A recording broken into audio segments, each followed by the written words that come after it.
Welcome back to the Anxious to Secure podcast. I'm Jula. Today I'm going to answer some of the questions I get asked a lot of times. So I thought it would be really nice to just sit down and walk you through bit by bit through my personal journey. I'll share today how I became a relationship coach, some of the hardest moments of my relationship, and things that truly shifted everything for me. So if you ever wondered, can I really become securely attached? This episode might be for you. Disclaimer, I'm not a therapist or doctor. This content is for informational and entertainment purposes only. It's not intended to diagnose, treat, or heal any mental health condition. If you're in an abusive relationship or dealing with severe mental health challenges, always seek professional advice. So the first question is, what inspired you to become a relationship coach? So I started when I was back in London when my partner and I lived together in our flat. First, we lived in separate rooms and later we moved into one room together. So yes, we shared a room in London a few years ago. At first, we were in our honeymoon phase and everything was amazing and it was this magnetic tension. And yeah, we were literally glued to each other. We started to date end of 2019, beginning of 2020 actually, when the pandemic started. Even everything was amazing, everything was good, even though he was working and I was working from home. And later on, what was it called when you were being sent home from work? Remember? Anyway, I was at home all the time. He had to work, and which was really challenging for him because he worked in a medical field. So he had to take care of mentally sick people, and it was a hard time for him. But we had an amazing time together, and that was an amazing time. But after a few months, eventually when we came out of our honeymoon phase, when everything started to really develop and we started to, get annoyed at each other, we started to become more authentic, which is completely normal because people think, why is my partner changing now suddenly? Why is he becoming, why is he rejecting me and doesn't want to spend time with me anymore? However, the honeymoon phase is actually the part where we are most inauthentic. And when we're getting out of this phase, it's actually the time when we're more authentic, when we actually become our natural self again, when we need time for ourselves again, which is so normal. But I didn't know at that time. So then we started triggering each other's core wounds and we started fighting over things which I didn't understand at that time, because I didn't know his triggers, he didn't know my triggers, and it made everything worse. And there was so much miscommunication. And it felt like we were speaking a completely different language, even though he was Italian and I'm German. There was still something completely felt like I was saying A and he was saying B, but we understand D and E. I don't know. It was a mess. And I doubted that, our relationship could work. And I was kind of trying to find mistakes in our relationship, I think, because how my past relationship had ended with my partner, I was judging myself extremely, because at that time I was when I fell in love with my partner now, I was still with my ex at that time, because loyalty is a huge part for me. It's not that I physically cheated on my ex at that time, but emotionally I did, because I fell out of love and in love with, my current partner. So I think that was weighing on me still heavily at that time, and that impacted my relationship. So everything was kind of, mixed emotions. And after the honeymoon phase, I think that came up with inside me. And so I felt huge amounts of guilt and shame, and for my ex, and also then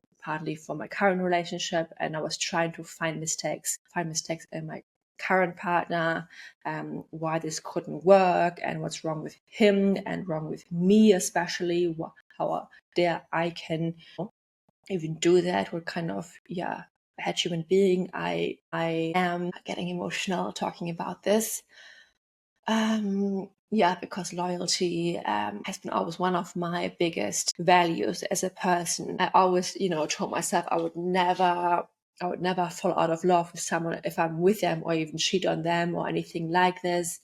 And then when my relationship with my ex wasn't amazing and we had issues, logically, I would have thought, okay, I could either talk to him or I would break up before I would fall in love with someone else. But in reality, I didn't realize at that time that I was growing closer to my current flatmate at that time. He was my flatmate, and we were just hanging out and we were just talking, and only eventually, suddenly, I realized, oh my God, do I actually like him? Hey, what is going on? So anyway, I didn't even want to go into this story. I just wanted to say, like, after our honeymoon phase, after we started triggering each other's core wounds and there was everything going up, I actually looked at myself. I actually looked deeper down and saw, okay, what is actually what I can do? I just only saw my partner was getting so defensive in so many ways, and I couldn't pinpoint what was going on. I didn't realize how critical I was, I think, of him and what was going on underneath me. And eventually I stumbled over attachment theory and a quote that changed everything. And the quote was something like, your thoughts are not the reality, but your thoughts shape your reality. Your thoughts create your emotions create your actions, and your actions create your results. And that is something now I still carry forward with me every day, and also in my coaching, because this is huge. It made me realize that I can create really an impact in my relationship and how I feel, because that moment forward, I was actually going for a walk and I simply just changed my thoughts. I was like, what if I change my thoughts about things? Everything can change. And usually I went for a walk and I was really, really grumpy and had negative thoughts, and it impacted how I felt. I was just feeling very depressed and low. But at that time, I was just being curious about my thoughts more. And I was just, feeling more energetic and a little bit more uplifted. And I thought, hey, you know what? What if I just, smile and being more open and, more receiving? And when I did this, people smiled back at me. And for me, that was huge. Like, first I was, always in my shell, always trying to avoid people. I didn't hate people, but I was scared actually of people, because I was scared of rejection and I thought people wouldn't like me. So I thought I don't like people. But by being more like open and changing my thoughts, and which changed my emotions, I changed also how I showed up with people. And I was even approaching people. That walk changed everything. And this kind of carried forward also into my relationship. I literally focused on what I can control. It's like starting with my thoughts.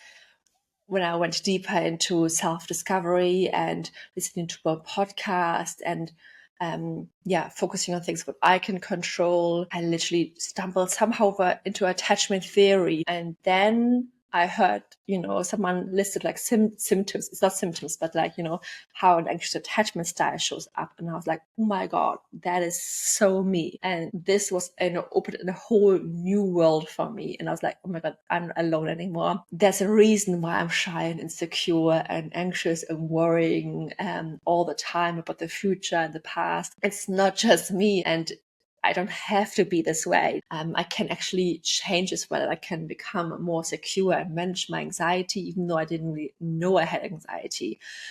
Everything clicked, and I stopped blaming him and my partner and external circumstances for how I felt and how I showed up, and literally took ownership of my life, of my relationship, of how I felt every day. That was huge. Like, first I always felt like hopeless and thought I tried everything already. I tried so hard.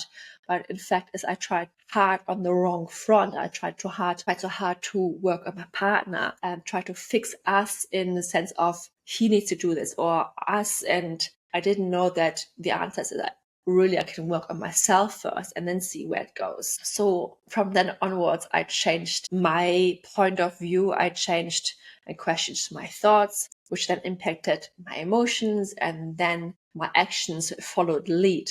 So by just challenging my thoughts about things, I felt differently every day. I felt more empowered and curious. And then my actions changed. Like, for example, I stopped blaming him for everything. And I was really more curious and interested of like, why is he maybe defensive? Why is he maybe getting so triggered about these certain situations? Why, rather than how dare he, or I'm getting so annoyed about things myself as well. And showing up differently in my relationship changed the whole vibe in our relationship as well. Because before that, everything was more like, I don't know, a little bit negative. Not all the time, of course, but somehow we had always like good days, especially when he was working. And eventually I went back to work as well. But then at the weekend, when we actually spent quality time together or started talking again, and started bonding, then eventually it always exploded, because we just talked different things and we wanted different things and we were so different. It turned into a fight. But by just slowing down and not jumping to conclusions, not just only focusing on negatives, not only just, collecting evidence from my old beliefs, like that I'm not good enough, or that people will leave, or that relationships are not safe, or that my partner doesn't like me, or our relationship doesn't work, all of these things, by just being curious first and also being open to other options there, to more like gray areas. I'm a little bit more like giving us more of a chance. And I basically told myself, you know what, I either can doubt our relationship and us and live in doubt, or I can just give us a go and really commit to us and just try it. Because I showed up differently for us, it literally created like a ripple effect, and it then changed my partner's behavior too in the end. And I showed up not just differently in my relationship and felt amazing, because when I had positive or neutral thoughts, I felt more like, confident and empowered.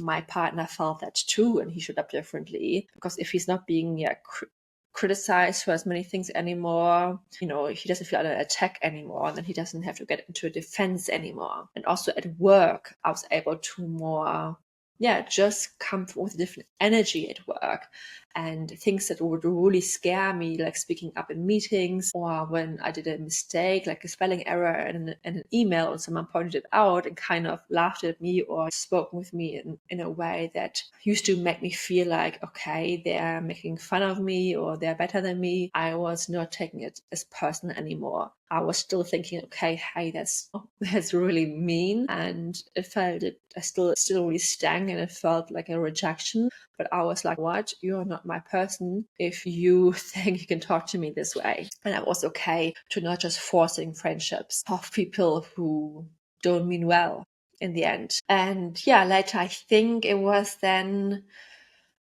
eventually in 2023. So I think I went through this transformation in 2022 through this year. Then, so in 2023, beginning of it, I then realized, you know what? This whole transformation in my relationship, this whole impact it had created, I need to help others too. So many of us going through doubts in a relationship and think right away, if I doubt my partner or my relationship or us, this means I have to break up with them and there's something wrong with us. If my partner is shutting down or is getting quiet or getting defensive, or if we're arguing, this means there's something wrong with us and I have to break up. And I feel like this is so common. Our society and social media, we're pushing the idea that if you have doubt, if your intuition says there's something wrong, you have to break up. And I feel like this is such a huge misconception, because I went through internally through months thinking, oh my God, I can't even open up with anyone about this. I can't even share this with my friends or my family member. I have to get quiet about this, which is a very dangerous thing, because if you're actually in a toxic relationship, if you're actually maybe in an emotionally or unsafe relationship, you can't be quiet about this. But I went really quiet because I was really scared someone would tell me this is an unhealthy relationship, you should break up. And I knew I couldn't do this. I was unable to do this because of my abandonment fear. Because if you don't feel like you're good enough and you're unworthy of love, you won't find anyone who gives you the love and reassurance and validation and this. And you will break if you don't have this person in your life, because you outsourced all of their emotional needs to this person. And if you break up, you lose all of this. So as an anxious attachment style, you're so depending on your emotions to this person. That's why breakups are so hard as well. So I'm going to go over breakups, I think, in another episode, because it's so much harder for someone who's actually attached or even disorganized attached than for a securely attached or even an avoidant attached person. That was the point where I realized, you know what, I really want to help other people as well, because if I would have known years ago this is what I had and there's a way out, this would have changed not just my relationships, how I felt every day, my mental health, my physical health, all areas of my life. So anyway, this is a very long answer to one question. Next one's going to be shorter. So next question is, Was there a moment where it all clicked? I don't think there was a single big moment, a huge moment where I realized I want to become a relationship coach, or I need to teach others this, or this is really working in our relationship. Anything like this. It was more like micro moments over time. I'm always talking about these, 1% actions every day, and that they add up over time. And it was the same thing with creating a change and a difference in our relationship. And then also with me becoming a relationship coach, I think the more actions I took on myself, the more it created a ripple effect in my relationship. And the more I realized I wish people would knew about this more. So I changed so many little things by changing my thoughts and seeing how they impacted my behaviors and how I showed up in my relationship. And the same shifts showed up between us as well. So, for example, I used to always say, why doesn't he just wash up his cups in the sink?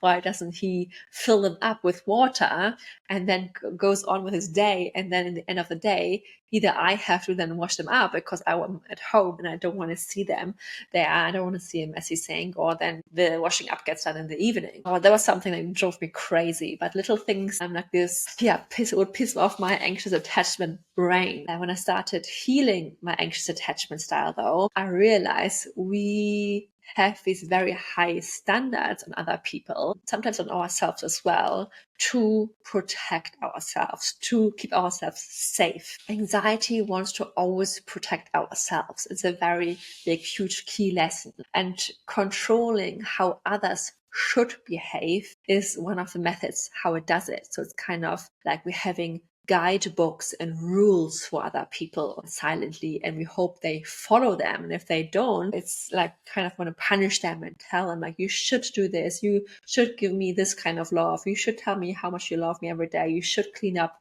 the cups in this specific way, you shouldn't, I don't know, do the housework as we discussed at 10 in the evening. And I realized I can't control my partner or tell him what to do. I can only make a wish. And the more often I would tell him what to do, the more he would fight against it, especially. And that was one of the reasons why he got defensive so many times as well, because that was one of his core wounds, being smothered or trapped or being told what to do, which I didn't realize, even though he told me 500 times, don't tell me what to do, don't treat me like a dog. It didn't make sense to me. And because I thought I was saying in a nice way, I thought in my head it makes sense to have a clean kitchen, because I was raised in a kind of environment. But because he was also being raised in a different kind of environment where he was being pushed and pushed, I guess, maybe through a helicopter parenting style. I don't want to talk about him too much because, I talk more about general and about avoidant attachment styles. Sometimes they're being pushed a little bit too much, and then they're feeling smothered and controlled and trapped. And at the beginning, subconsciously, they're attracted to this because we remind them of their mothers or parents, but later on this is the exact thing that's getting triggered in them, that puts up their walls. So what I had to learn is to release the control and to detach from the outcome, detach from what he was doing. And first it was so hard, detaching from my need and my rule book and tossing out my rules. And I didn't see myself as a perfectionist first. Focusing on what I can control in my relationship was one of the huge, mega challenging things, but the thing that actually created the big breakthrough in our relationship. So people might think, but Jula, it's so reasonable to ask for that. I mean, it can't be too much to ask your partner to wash up one cup, then one here that he used, or I don't know, pick up his socks from the floor. But who says it has to be done this specific way? I mean, is anyone dying if the cup is still there? Just because in our world it's so normal and all your friends would agree with you, maybe all his friends would agree with him. Same thing with the toilet seat, which was so triggering for me at the beginning. But that's a whole, it's the same thing basically. But sometimes it's better to choose peace than tiny little things that if my partner would suddenly be diagnosed diagnosed with something, or I would not care about these tiny little things anymore. And just because it feels normal for my brain, and it's so much easier to just point the finger and criticize my partner and tell him what to do, and it's much harder to let go of my specific ways how it should be done. His brain works differently, and being able to literally to work together and live together along each other, and able to find a way how it works for both of you without trying to change the other person. Because guess what? Your partner's not trying to change you either, right? That is a big thing. The anxious attachment style is always trying to change the other person, change the environment, change and control, because control gives you safety. So it's important to learn to create safety from within you. That is a huge lesson I've learned for myself. So what I did do then is I stopped being very critical of him. I stopped trying to control him, what he did or what he didn't do right or wrong. And I added much more appreciation in our relationship. I gave him also compliments, and this changed the whole vibe. It raised our energies and the vibration, and it made a huge difference. Imagine you just, come into a relationship and you tell your partner what they did right and what you loved about them, instead of pointing out whenever they did something wrong about them.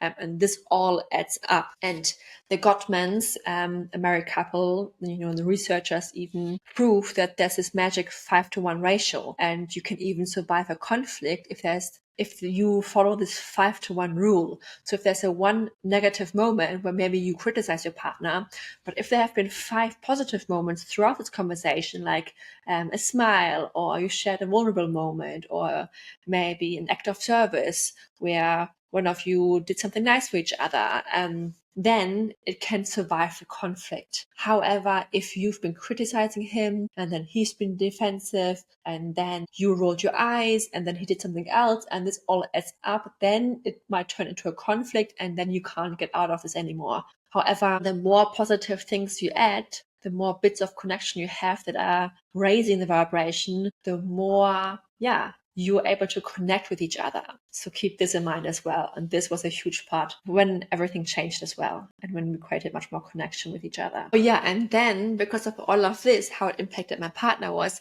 he even went out of his way to clean the house and do things that wasn't even on his to-do list, just because if I complimented him for things, it made him literally feel good and empowered, and he wanted to support me in ways, I guess, naturally that, wasn't really, usually he wouldn't have done. Like he did the washing up during midday and all of these tiny little things. And I'm not saying you should just compliment him and raise the vibration just so he does something in return, but just because it feels good. And if it creates a ripple effect in your relationship, amazing. Just try it and see how it feels and how it impacts you both, because choosing positivity over negativity, I think, always feels amazing. And if you can't choose a positive place, maybe because there has been so much heaviness around in your relationship or marriage, try it with a neutral place first. What is one tiny place you can go to first? So next question is, what was your lowest point in love? Okay, so I've shared already some struggles, but I had so many I'm done moments, so many low points. But one of them was when I tossed a remote control across in our room, because I never was a very angry person, but I had struggles dealing with anger and dealing with strong emotions. Now I'm so much better. I am so much more in control of my emotions, because when we are flooded, when we are emotionally flooded, our logical brain switches off, meaning if our phone, for example, is very hot, like it doesn't work properly anymore, right? If you've been too long in the sun, it turns off. This is like our logical brain. It switches off, and you can't say anything logical anymore or do anything logical anymore.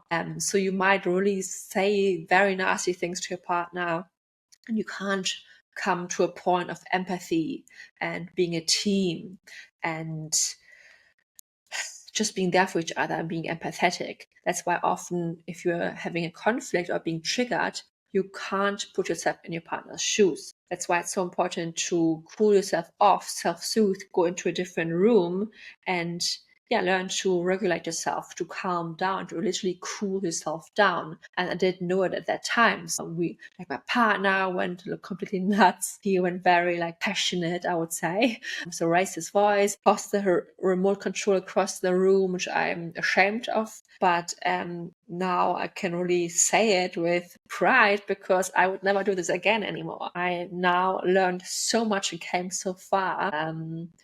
At that time, I really thought, oh my God, I have to go through an anger management course. I'm one of those crazy people. But it's actually normal when you think about this. If you have never been taught really how to manage your emotions properly, because we're not being taught this in school, then how are you supposed to know? But something even harder, I think, was when we've been going for walks in London, lived in Deptford, and there are these beautiful parks in London. In summer, it's like clockwork. Every weekend, every other weekend, we went into an argument. It's like whenever we spent longer time together after he had some days off or just a weekend off, everything turned into this massive, massive argument where I ended up with huge tears. My eyes were completely swollen and it felt like the end of the world. And it wasn't even anything, the topic wasn't even anything big. I couldn't even often remember what we were arguing about after, but I just felt like it just felt terrible. I just didn't know what to do anymore. And it was one of those days when I was just lying in grass, crying my eyes out, and there's I don't see anything that can fix it. Going forward, we've been here so many times. So there was really the moment where we thought, this is it. I really don't remember what we talked about. I just remember I felt so unbearable, crying and crying, feeling so, misunderstood and unseen and ignored. It was so much in pain and feeling I wasn't good enough. Just didn't know how to fix it or how to even talk through it. And I just wanted a hug, and he didn't hug me because that's just not his way. Now I understand it, but it still feels painful. At that time, I took it as a rejection, but I know it's just not his ways.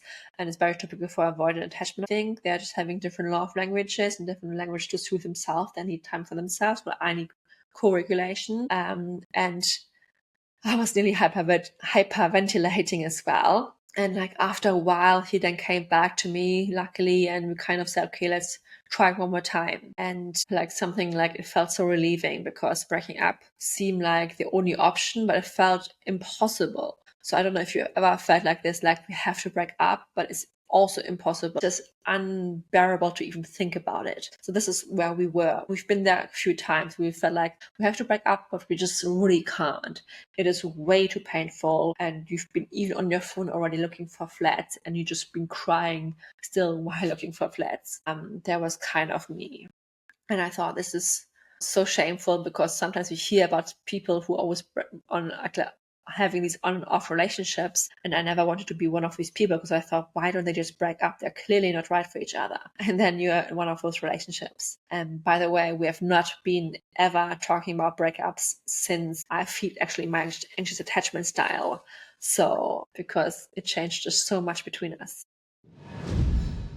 Okay, what did you believe about yourself back then? When we were stuck in this anxious, avoidant dynamic, all the conflict and the shutdowns and the back and forth in our relationship, I would say I believed that I wasn't capable of handling a breakup. I think that was a huge belief. That being alone, being away from my partner was unbearable. I felt like I wouldn't survive the emotional pain. And now with my clients, I can see the pattern too.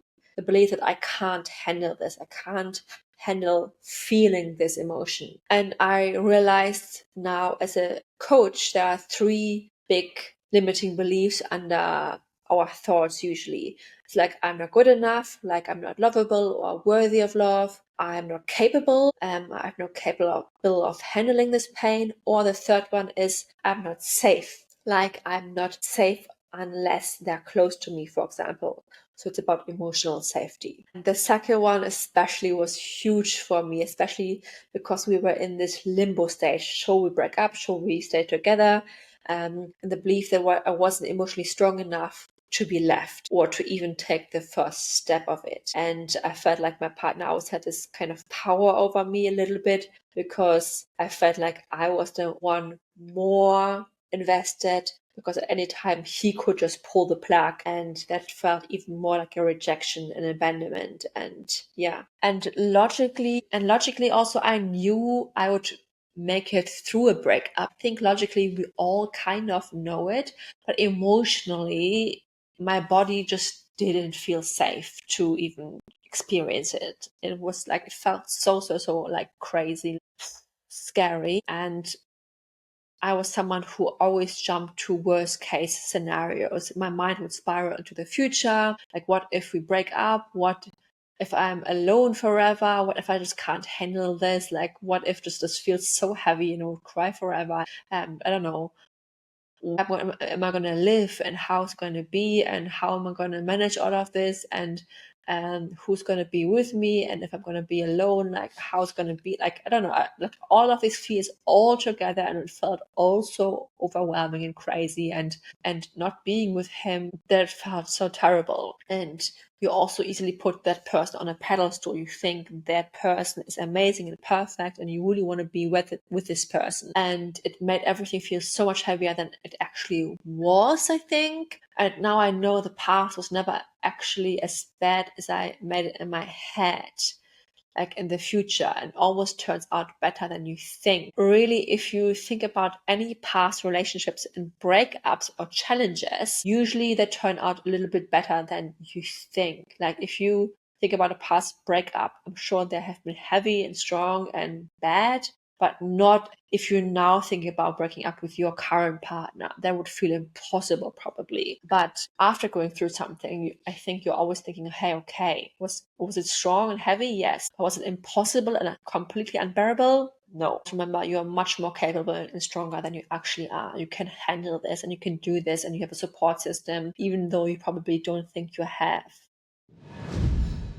How did discovering attachment theory shift your life? So it literally changed my life in so many ways. First, my relationship, of course. Back then in London, shared a room, as I mentioned. So first we were in separate rooms when we, met as flatmates and fell in love. Later we moved into one room, because we realized what we were spending all the time in one room anyway together. There's no point of paying double rent in London, which is crazy amount. So we moved into one. And that actually, if you think this is a crazy idea, that was actually a good idea, because that room was a bit bigger, and sharing a room actually solved one issue. Because before that, when we had two rooms and I always was in his room, he kicked me out of his room whenever he got triggered, and he got defensive. So he always kicked me out of his room when we were arguing, and that really triggered my abandonment, fear, and rejection wound. And I didn't realize it, of course, at that time. I just knew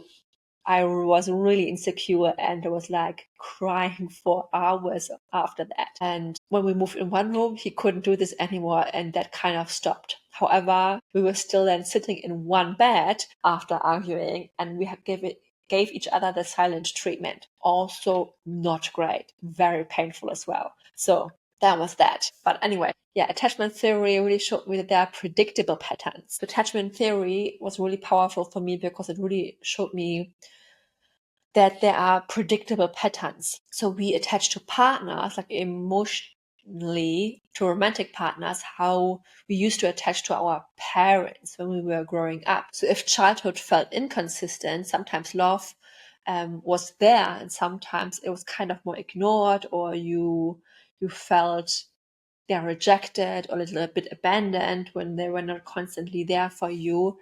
Now you're attracted to the same patterns. So I kept then attaching to inconsistencies, to hot and cold behaviors, or to emotionally more unavailable partners, like my partner, my avoidant partner. And that made everything so much more sense to me. And it's made me realize that I can't just break up with my partner and then find a secure partner. It made me realize I need to work on myself first, so that no matter what happens in our relationship, that either it changes my relationship for the better, or eventually I'm not attracted to the same pattern anymore. A huge part of this is so important. So I also managed my anxiety, instead of just trying to control him, I stopped overthinking. Like, of course, I'm still overthinking sometimes, especially my work more, not as much in my relationship, more sometimes when it comes to work adventures. But I'm trying to take more action rather than thinking and thinking and thinking. Because I know from thinking, you're not going anywhere. I'm not going to create my dream life from just planning it in my head. So I've learned so much about this. I also stopped doubting him, my relationship, and my potentials and everything. Stop criticizing people and myself, especially because I changed my response and how I showed up, and then he became less defensive and opened up more, and it brought us closer. And we are not perfect. Our relationship has still so many flaws, and I don't want anyone to think that I'm praising our relationship or we are so great together. Definitely not. There are still so many areas we can work on. And of course, I don't know if we're going to work out. No, nobody ever knows this. And there are good days and bad days. And all I can do is focus on the present moment, to what we have now. And nobody knows about the future. And we just play it as how it is right now. Important is I have self-trust now that if shit hits the fan, not a great saying, but if bad things happen, and usually eventually they happen, no matter if it's in a relationship or in work life or my friendship life or whatever, in health, that I can handle it and I can be there for myself. I can be there with love and empathy, and I can have positive thoughts about it. I can have neutral thoughts about it. I can just be kind to myself. If I have negative thoughts about it, that's okay as well. I can, manage my emotions, and yeah. And also it shifted my health, by the way. Years earlier, I've developed chronic migraines from being always stressed, being in an anxious state, being always, worrying about everything. And it had such a huge impact on my health, on my digestive issues, bladders, and all of this. I wish I would have known that years and years and years of having anxiety, shrinking yourself, of worrying about what other people think about you, of living this anxious attachment life, that this impacts not just your mental health, but also your physical health. And once it turns chronic, you're kind of screwed. You can manage to live with the symptoms and ease them, but I don't think they ever disappear. Like, I've learned to live with the migraines now and with my bladder issues, to have a slow life and to regulate my nervous system constantly and not to push myself. But I don't think I can ever remove it out of my life. So that's why preventing this, if you don't have any huge physical symptoms yet, please, please, please manage your anxiety and actually heal your anxious attachment style. I want to be honest, I'm still taking preventative migraine tablets because first of all, it's now hormonal. I'm getting, every like, so 2-3 weeks I'm getting my migraines more, not migraines anymore because of the medication, but I'm getting very drowsy, dizzy, and I'm getting headaches. But if I wouldn't take these medications, I would get migraines probably every day. So at that time, years ago, when I had these migraines, I literally couldn't see, or I had the aura. It's like a silent migraine where you can see like stars. And I had a huge headache, and it impacted my life. I couldn't even work anymore. I couldn't leave my house. I couldn't do anything. It was so strong. And that is just one of the side effects, or one of the symptoms of stress. And not saying you will get that, definitely not. I'm just saying, if you're living in fight and flight all this time, it can come out all differently. We all know that our mind, body, and soul is always connected somehow. So I wish you all the best and hope that you don't get any side effects. I just want you to know this, because lots of people I work with, I ask them, if nothing changes, how do you think it will impact your life in like 3 years or 5 years? They're not even mentioning any of the physical side effects, because they're not aware that if you change nothing, that it can impact your not just mental health, but also your physical health. They only think about, oh yeah, maybe my partner's going to leave then, but they don't think about how it impacts your body. And that's, I think, is the worst impact. And again, I'm not a doctor. I'm not a health expert in this way, so I can't speak about that. I just speak about personal experience. And yeah, and it also impacted, by the way, of course, my career. I would have never even started a relationship coaching business. I would have never guided people and talked to people. I'm an introvert, so I'm extremely shy, not just because of my anxious attachment style, but also because I'm an introvert. I don't talk to people. I don't ever go up to people. I don't going with like on calls with people is something that still makes me nervous, but I still do it because I don't do it for me. I do it to help other people. I would have never started a YouTube channel, an audio podcast. I started an Instagram account, all of these things. Before my coaching business, I didn't have an Instagram account, a private one. I deleted all of this because it wasn't good for my mental health. However, because I wanted to push myself out of the comfort zone, and healing my anxious attachment style made me realize what connecting to people is very helpful, and pushing yourself a little bit more and more. I became so much more confident in this whole journey. So changed all areas of my life, learning about attachment theory. Okay, what was your biggest OMG, this is me moment when learning about attachment theory? Okay, there were so many moments. The funny thing about attachment theory is that for me personally, I can identify with like 95% of the things that they describe about someone who has an anxious attachment style. So I was an overthinker. I was extremely insecure. I was very shy. I thought the worst of people, not that they are the worst, but I thought they are thinking the worst of me. Whenever I see someone on the road and they're looking at me for a second, I thought, oh my God, they're thinking I'm big and ugly and all of these negative things about me.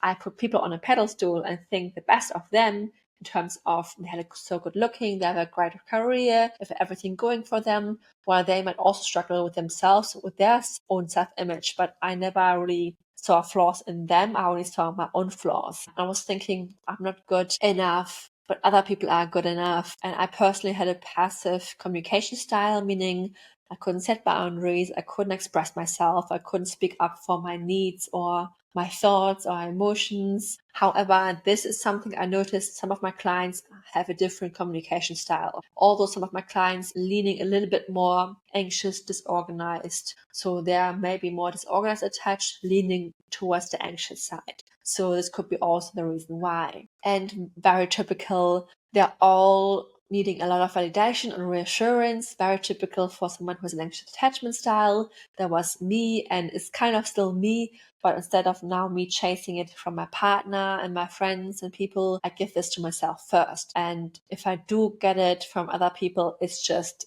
amazing. It's an amazing top up on top of my overflowing cup. And yeah, and a big one for me was always worrying about everything. I started when I was very young. I was worrying about how do people get a bus and how do they know where the bus goes, and I would never be able to take a bus by myself, and getting on an airplane was like blowing my mind, and I was worrying about 20 steps ahead beyond my age. And then when I was eventually graduating and taking a flight and moving abroad to London, that was a huge step for me. I was crying at the airport, leaving my parents. But that was actually, I was pushing myself so much out of the comfort zone that really boosted my self-confidence. And since then, I always learned I have to, if I push something myself, I really learn and grow from that.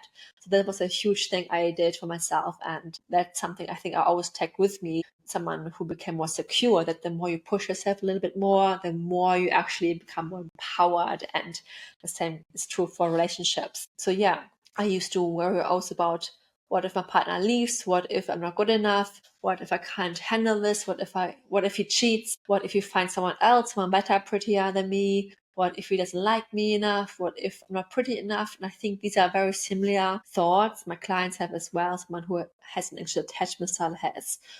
So I really was able to identify myself with all of this basically. And the biggest fear is always they're going to leave and I can't handle this. And now the last question, what helped you most feeling unstuck? I think first of all, knowing I'm not alone in this, because again, it's a pattern, meaning there's lots of other people who are also going through the same thing. That's a huge part.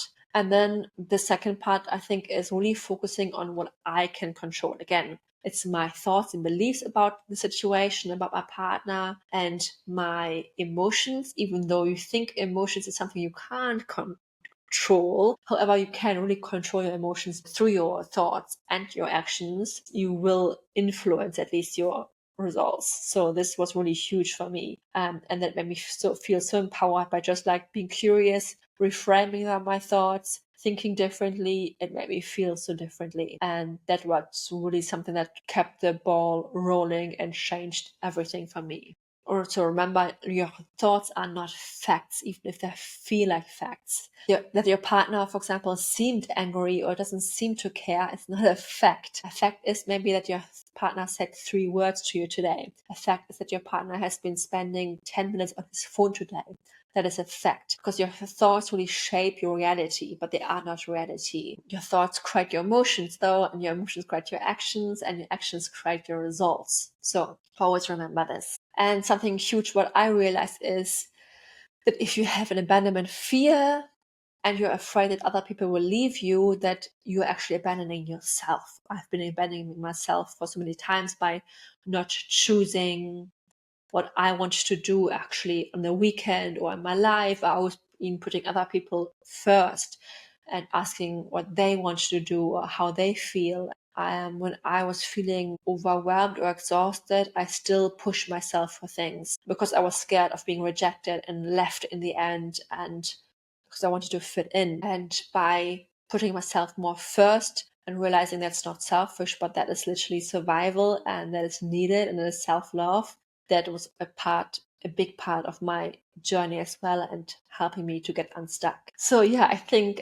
this was enough for now. I think I'm going to split the rest into maybe part 2 and part 3 because I didn't realize, again, I'm oversharing a little bit and going too deep into things, but maybe it's helpful. So let me know what you're thinking about this kind of Q&A sessions on the YouTube comments. And in the next episode, I might go into how I really went from anxious to secure, what beliefs kept me stuck, what beliefs helped me heal, and what do people get wrong about anxious attachment style. And please remember, if you're on Spotify or Apple, please give me a 5-star rating, because it only takes a few seconds and it shows the algorithm that you like this kind of things.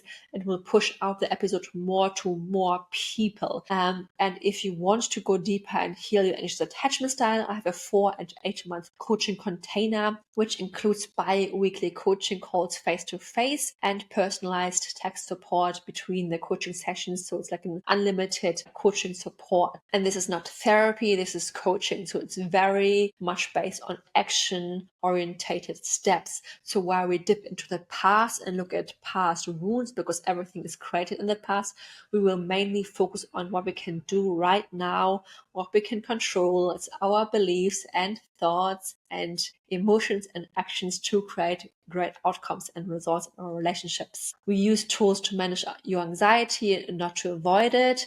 And this isn't about being just happy all the time either. This is about building the tools to really ride the emotional waves, not just relying on your partner to make us feel whole or emotionally safe or validated. Because if their mood or distance can shake our entire world, that's where the healing work really has to start. And by the way, if you think, okay, this is a bit too much of an investment or you're not ready for this, you can also opt in for my text and talk support, which is like a monthly subscription. You can text me throughout the week if you have any anxious moments, or you just want to chat with me and connect with someone who really has been there, who has been anxiously attached and knows exactly the right steps to follow. And I leave you either audio messages or text you back. I also drop you off worksheets and step-by-step guides in the Google Drive folder, so you can actually have enough work to work through by yourself. And you can choose either the unlimited support, where you can message me as much as you want during office hours, or you can choose the lighter version with 2 check-ins a week. Plus, I also have micro offers available, like mini courses, free guides, and journaling prompts in my attachment library. So check them out if you want to get started. Thank you so much for being here. And I promise you can become more secure by focusing on what you can control 1% every day. And remember, change in your relationship starts with you, thought by thought, action by action. And now, episode by episode, lots of love, Jula. Bye bye.